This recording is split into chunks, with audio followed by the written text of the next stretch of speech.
Welcome to another exciting Tuckin' Tuesday. Tonight's book is The True Story of the Three Little Pigs by A. Wolfe, as told to John Cieska, illustrated by Lane Smith.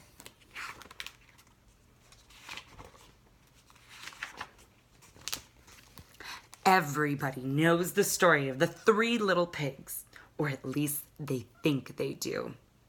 But I'll let you in on a little secret. Nobody knows the real story because nobody has ever heard my side of the story.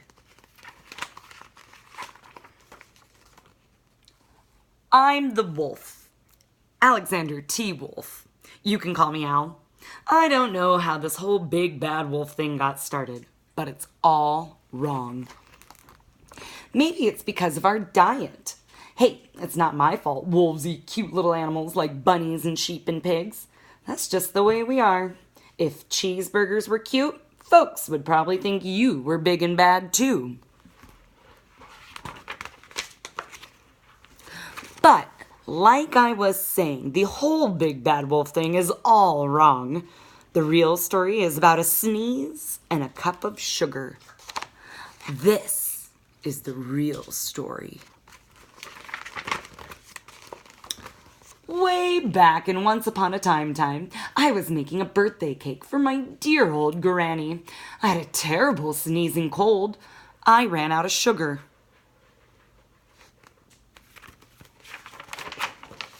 So I walked down the street to ask my neighbor for a cup of sugar. Now, this neighbor was a pig, and he wasn't too bright either.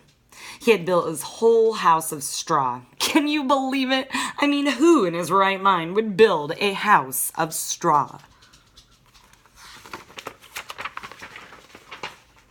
So, of course, the minute I knocked on the door, it fell right in.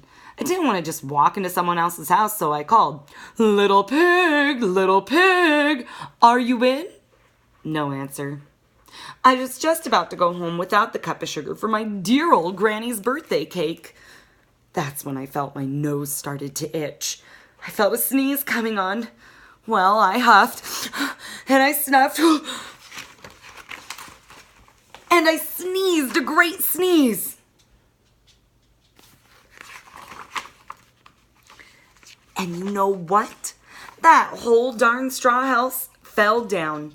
And right in the middle of the pile of straw was the first little pig, dead as a doornail. He had been home the whole time. It seemed like a shame to leave a perfectly good ham dinner lying there in the straw, so I ate it up. Think of it as a big cheeseburger just lying there. I was feeling a little better, but I still didn't have a cup of sugar. So I went to the neighbor's house.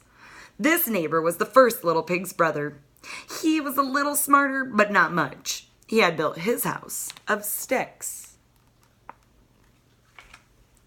I rang the bell of the stick house. Nobody answered. I called, Mr. Pig, are you in? He yelled back, go away, wolf. You can't come in. I'm shaving the hairs on my chinny chin chin.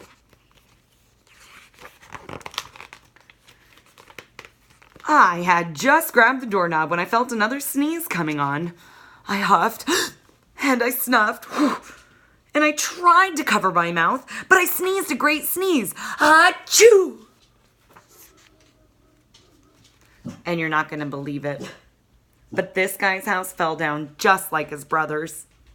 When the dust cleared, there was a second little pig, dead as a doornail. Wolf's honor. Now, you know food will spoil if you just leave it out in the open, so I did the only thing there was to do. I had dinner again. Think of it as a second helping. I was getting awfully full, but my cold was feeling a little better, and I still didn't have that cup of sugar for my dear old granny's birthday cake. So I went to the next home. This guy was the first and second little pig's brother. He must have been the brains of the family. He had built his house of bricks.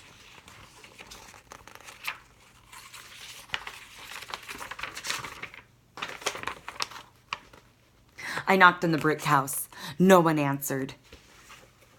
I called, Mr. Pig, are you in? And do you know what that rude little porker answered? Get out of here, wolf. Don't bother me again. Talk about impolite. He probably had a whole sack full of sugar, and he wouldn't even give me one little cup for my dear, sweet old granny's birthday cake. What a pig. I was just about to go home and maybe make a nice birthday card instead of a cake when I felt my cold coming on. I huffed, and I snuffed, and I sneezed once again. Achoo! Then the third little pig yelled, and your old granny can sit on a pin. Now, I'm usually a pretty calm fellow, but when somebody talks about my granny like that, I go a little crazy. When the cops drove up, of course, I was trying to break down this pig's door, and the whole time I was huffing and puffing and sneezing and making a real scene.